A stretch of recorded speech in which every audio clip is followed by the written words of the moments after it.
पायल, कृतिका और अंजलि तीनों पक्की सहेलियां थीं। अंजलि गरीब थी, लेकिन पायल और कृतिका अमीर थीं। पायल, कृतिका और अंजलि की दोस्ती पूरे कॉलेज में मशहूर थी।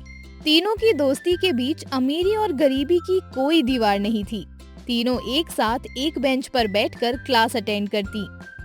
क्लास खत्म होने के बाद, यार मुझे तो बड़ी भूख लग रही है, आज मैंने नाश्ता भी नहीं किया। चल कैंटीन चलते हैं, समोसे खाएंगे। हाँ चल चलते हैं। चल अंजलि। नहीं यार तुम लोग जाओ, मुझे भूख नहीं है। अंजलि तुझे पता है ना हम दोनों तेरे बिना कुछ नहीं खाएंगे। अब बहाने मत बना, हमारे साथ चल। पायल और कृतिका अंजलि को खींचकर कैंटीन ले जाते हैं। वहाँ तीनों समोसे और रोल खाते हैं। पायल और कृतिका रोज ऐसा करते थे। उन्हें पता था कि अंजलि घर से कुछ खाकर नहीं आती है, इसलिए वो दोनों भी अपने घर से भूखे ही कॉलेज आते थे। अंजलि को खिलाने के लिए दोनों उसे कैंटीन ले जाते। वहाँ तीनों जमकर खाते और पेमेंट की बारी एक दिन पायल की थी तो एक दिन कृतिका की। मैं कितनी लकी हूँ कि तुम दोनों मेरी दोस्त हो। भगवान करे सातों जन्म में तुम दोनों मेरी दोस्त बनो। अच्छा अच्छा, अब ज्यादा सेंटी होने की जरूरत नहीं है।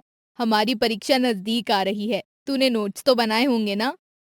हाँ मैंने सारे नोट्स बना लिए हैं। तो कल उन्हें लेकर आ जाना, हम दोनों फोटोकॉपी करवा लेंगे। दूसरे दिन अंजलि अपने नोट्स लेकर कॉलेज आती है।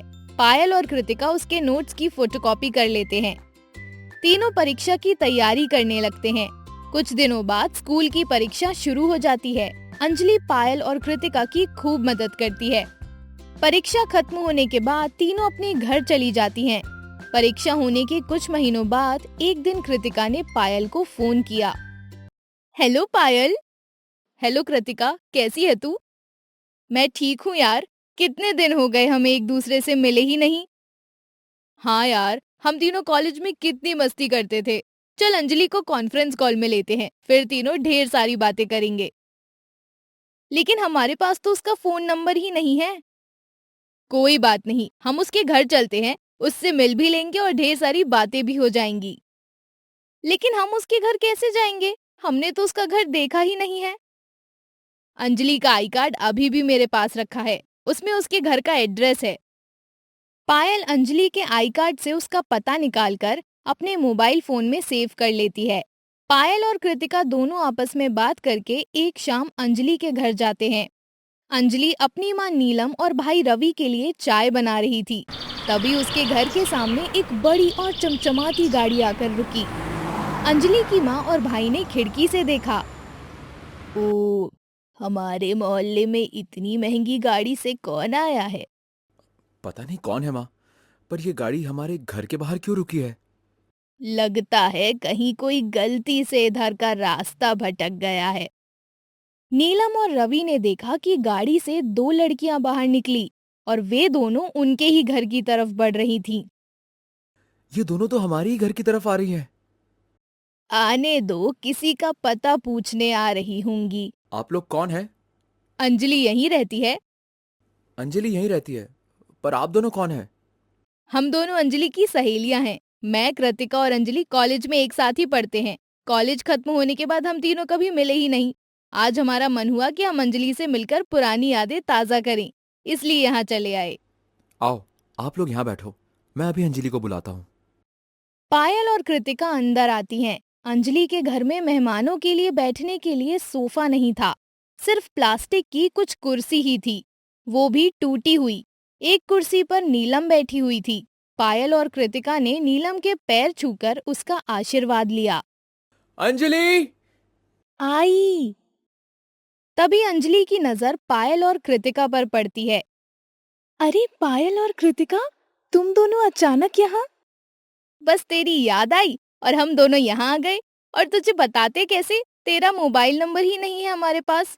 वो तो तेरा आई कार्ड मैंने संभाल कर रखा था, उसमें से तेरे घर का पता निकाल कर हम यहाँ आ गए। क्यों, हमारा आना अच्छा नहीं लगा? नहीं नहीं, ऐसी कोई बात नहीं है, तुम दोनों का आना मुझे बहुत अच्छा लगा। अंजलि, तेरी सहेलियां पहली बार तेरे घर आई हैं, इन्हें अपने कमरे में ले जा। ठीक है माँ। अंजलि पायल और कृतिका को अपने कमरे में ले जाती है। अंजलि के कमरे में कोई बेड नहीं था। फर्श पर एक गद्दा बिछा हुआ था, जिस पर एक फटी हुई चादर बिछी थी। अंजलि को आज अपनी गरीबी पर बहुत शर्म आ रही थी। पायल और कृतिका दोनों जाकर फर्श पर बिछे गद्दे पर बैठ जाती हैं। सॉरी यार, मेरे घर में कोई सोफा नहीं है। तुम दोनों ने आने से पहले बता दिया होता तो हम कुछ इंतजाम कर लेते। हम तेरा बेड और सोफा देखने नहीं आए, हम तो तुझे मिलने आए हैं। हाँ अंजलि, तेरे घर में क्या है और क्या नहीं हम दोनों को इससे कोई मतलब नहीं है। हम तो बस अपनी प्यारी सहेली को देखना चाहते थे, बस इसीलिए चले आए। तू तो कॉलेज के बाद गायब ही हो गई, ना कोई फोन ना कोई मैसेज। यार पापा मजदूरी करते हैं और भाई की जॉब नहीं लगी है। पापा की तनख्वाह बहुत थोड़ी है, हमारा बस गुजारा किसी तरह चल जाता है। हम मोबाइल फोन नहीं रख सकते। तीनों सहेलियां आपस में बातें कर रही थीं कि अंजलि के पिता रमेश घर आ जाते हैं। पायल और कृतिका अंजलि के पिता के पैर छूकर अभिवादन करती हैं। अंजलि, तुम्हारी सहेलियां पहली बार हमारे घर आई हैं।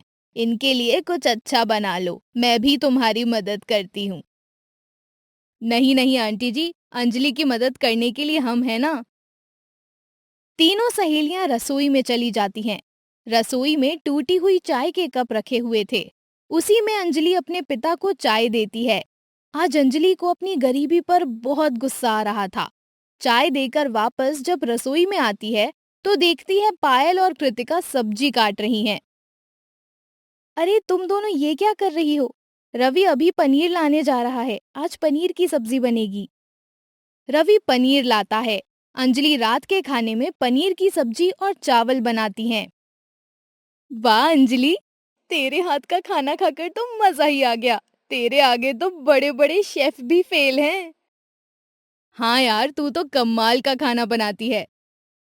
अंजलि के घर पर एक ही बेड था, जिस पर उसके माँ पिताजी सोते थे। आपने पायल और कृतिका को रोक तो लिया, लेकिन इन्हें हम कहाँ सुलाएंगे? इन्हें फर्श पर सोने की आदत नहीं होगी। अंजलि बेड पर एक नई सी चादर बिछा देती है और पायल और कृतिका को उस पर सोने के लिए कहती है। अंकल आंटी कहाँ सोएंगे? बेटी, तुम हमारी चिंता मत करो, हमें तो फर्श पर सोने की आदत है। नहीं आंटी जी, आप और अंकल फर्श पर सोए और हम दोनों बेड पर, ये हमें मंजूर नहीं। आप और अंकल बेड पर सो जाइए। आज हम तीनों सहेलियां फर्श पर सोएंगे और रात भर ढेर सारी बातें करेंगे। लेकिन बेटी, तुम लोगों को फर्श पर नींद नहीं आएगी। आंटी जी, हमारे साथ हमारी प्यारी सहेली होगी ना, तो हमें कहीं भी नींद आ जाएगी। हम अंजलि के साथ वक्त गुजारने आए हैं और अपने पुराने दिनों की याद ताज़ा करने आए हैं। उससे कोई फर्क नहीं पड़ता कि हम बेड पर सो रहे हैं या फर्श पर। नीलम को पायल और कृतिका का ये व्यवहार बहुत अच्छा लगा।